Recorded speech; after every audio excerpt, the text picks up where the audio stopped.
സിദ്ധാർത്ഥന്റെ മരണത്തിന് മുൻപും പൂക്കോട് വെറ്റിനറി കോളേജിൽ സമാനമായ രീതിയിൽ ക്രൂരമായ ആൾക്കൂട്ട വിചാരണ നടന്നുവെന്നതിന് സ്ഥിരീകരണം. ഇതിലും SFI നേതാക്കൾക്ക് പങ്കുണ്ട്. ക്രൂരമർദ്ദനമുറകൾ പൂക്കോട്ടെ ഇടിമുറികളിൽ ഇതിനു മുൻപും നടന്നിട്ടുണ്ട്. ഇതിന്റെ ആവർത്തനമാണ് സിദ്ധാർത്ഥന്റെ ജീവനെടുത്തത്. ഇതിനുശേഷമാണ് പഴയ ക്രൂരതകൾ പുറത്തു വരുന്നത്. ഇതിന്റെ പേരിൽ SFIയുടെ നേതൃത്വത്തിലുള്ള കോളേജ് യൂണിയൻ മുൻ പ്രസിഡന്റ് ഉൾപ്പെടെ 13 വിദ്യാർത്ഥികൾക്കെതിരെ കോളേജിലെ ആന്റി റാഗിംഗ് കമ്മിറ്റി വ്യാഴാഴ്ച നടപടിയെടുത്തു. സിദ്ധാർത്ഥനെതിരായ അതേ രീതിയിലാണ് ആ പീഡനവും. പെൺകുട്ടികളിൽ നിന്ന് പരാതി എഴുതി വാങ്ങിയായിരുന്നു മർദ്ദനം. ഈ സംഭവങ്ങളിലും പോലീസിന് കേസെടുക്കേണ്ടി വരും. സിദ്ധാർത്ഥനേറ്റ മർദ്ദനം അന്വേഷിക്കുന്നതിന്റെ ഭാഗമായി മറ്റു വിദ്യാർത്ഥികളിൽ നിന്ന് ആന്റി റാഗിംഗ് സ്ക്വാഡ് മൊഴിയെടുത്തപ്പോഴാണ് മുൻകാല വിവരങ്ങൾ പുറത്തു വന്നത്. കുറ്റം ആരോപിക്കുകയും ശിക്ഷ നടപ്പാക്കുകയും ചെയ്യുന്ന കാലങ്ങളായുള്ള അലിഖിത നിയമത്തിന്റെ ഫലമായിരുന്നു പഴയ റാഗിങ്ങും.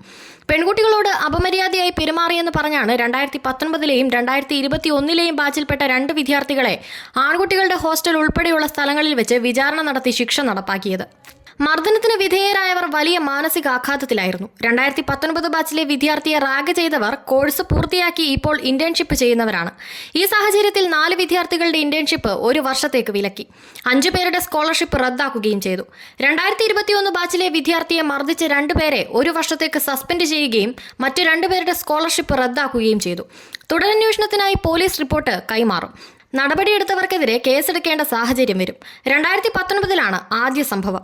ക്യാമ്പസിൽ വെച്ച് ഒരു പെൺകുട്ടിയോട് മോശമായി പെരുമാറിയെന്ന് പറഞ്ഞ് നിലവിൽ അവസാന വർഷ കോഴ്സിന് പഠിക്കുന്ന വിദ്യാർത്ഥിയെ സിദ്ധാർത്ഥന്റെ മരണത്തിൽ റിമാൻഡിൽ കഴിയുന്ന കോളേജ് യൂണിയൻ പ്രസിഡന്റ് അരുണിന്റെ മുറിയിൽ കൊണ്ടുപോയി 1.5 മണിക്കൂറോളം മൃഗീയമായി മർദ്ദിച്ചു. 32 തവണ തുടർച്ചയായി മർദ്ദിച്ചുവെന്നാണ് വിദ്യാർത്ഥിയുടെ മൊഴി. മർദ്ദനത്തിനൊടുവിൽ വിദ്യാർത്ഥിയെ കൊണ്ട് മാപ്പ് പറയിക്കുകയും ചെയ്തു. 2020-ൽ കോളേജ് യൂണിയൻ പ്രസിഡന്റ് ഉൾപ്പെടെയുള്ളവരുടെ നേതൃത്വത്തിലാണ് പ്രാക്ടിക്കൽ പരീക്ഷ കഴിഞ്ഞ് മടങ്ങുകയായിരുന്ന വിദ്യാർത്ഥിയെ ഒരു സംഘം വിളിച്ചുകൊണ്ടുപോയി മർദ്ദിച്ചത്. സംഭവത്തിൽ തന്നെ മർദ്ദിച്ചെന്ന് വിദ്യാർത്ഥി മൊഴി നൽകിയ 4 പേരുടെ ഇന്റേൺഷിപ്പാണ് 1 വർഷത്തേക്ക് വിലക്കിയത്. ഈ മൊഴി മർദ്ദിച്ചവർക്ക് വിനയാകും. 2020-21-ൽ കോളേജ് ക്യാമ്പസിൽ വെച്ച് ഒരു സീനിയർ വിദ്യാർത്ഥിയോട് മോശമായി പെരുമാറിയെന്ന് പറഞ്ഞ് ആൺകുട്ടികളുടെ ഹോസ്റ്റൽ മുറിയിൽ വെച്ചും സിദ്ധാർത്ഥനെ മർദ്ദിച്ച കുന്നിൻ മുകളിൽ കൊണ്ടുപോയും മണിക്കൂറുകളോളം ക്രൂരമായി വിചാരണ ചെയ്തെന്നാണ് കണ്ടെത്തിയിരിക്കുന്നത്. വിചാരണയെ തുടർന്ന് മാനസികമായി തകർന്ന വിദ്യാർത്ഥി 2 ആഴ്ച കോളേജിൽ വന്നതേയില്ല. വൈത്തിരിയിലെ ഒരു ഹോട്ടലിലാണ് അത്രയും ദിവസം പേടിച്ചു കഴിഞ്ഞത്.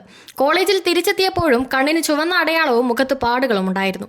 2023 മെയ്യിൽ നടന്ന സംഭവമാണെങ്കിലും കണ്ടവരാരുമില്ല. തനിക്ക് പരാതിയില്ലെന്നും നടപടിയുമായി മുൻപോട്ട് പോവാൻ താല്പര്യമില്ലെന്നുമാണ് വിദ്യാർത്ഥി പറയുന്നത്. സിദ്ധാർത്ഥന്റെ കേസിലെ അന്വേഷണത്തിനിടെ ഒരു അധ്യാപകന് ലഭിച്ച വിവരം പരാതിയായി അദ്ദേഹം കോളേജ് അധികൃതർക്ക് കൈമാറുകയായിരുന്നു.